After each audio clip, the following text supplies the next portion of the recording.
Hey hi friends, எல்லோரும் எப்படி இருக்கீங்க? இன்றைக்கி நம்ம வீடியோவில் என்ன பார்க்க போகிறோம் அப்படின்னா பேபி பொட்டேட்டோ ஃப்ரை. ஆமாங்க, சின்ன உருளைக்கிழங்கு இருக்கும் பார்த்திங்களா, பேபி பொட்டேட்டோ. இதை வச்சு தான் நான் ஒரு ஃப்ரை பண்ண போகிறேன். நான் டீப் ஃப்ரை பண்ணல, ஓகே.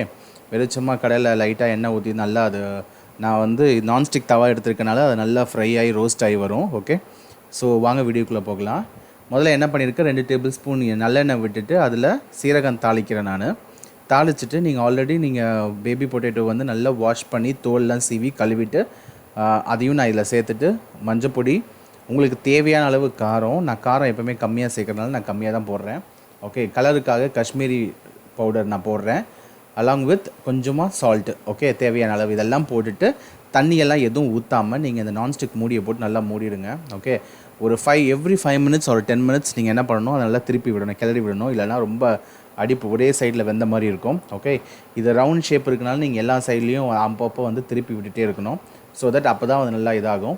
ஒன்ஸ் நீங்கள் முடிஞ்ச உடனே இதுக்கு தேவையான பார்த்திங்கன்னா கொஞ்சமாக கருவேப்பிலை கொத்தமல்லி போட்டு நீங்கள் இறக்கிடலாம், ஓகே. உங்களுக்கு அடிஷ்னலாக இன்னும் டேஸ்ட் நல்லா இருக்கணும் அப்படின்னு நீங்கள் நினச்சிங்கன்னா சின்ன வெங்காயத்தை நல்லா பொடி பொடியாக அரிஞ்சிட்டு மேலே கடைசியாக இறக்கும் போது நீங்கள் தூவிட்டு அது ஜஸ்ட் அந்த க்ரன்ச்சியாக இருக்கும், இன்னும் டேஸ்ட்டாக இருக்கும், ஓகே. நீங்களும் ட்ரை பண்ணுங்கள். வாங்க வீடியோக்குள்ளே போகலாம்.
இப்போ பாருங்கள் நல்லா ஃப்ரை ஆகிடுச்சு.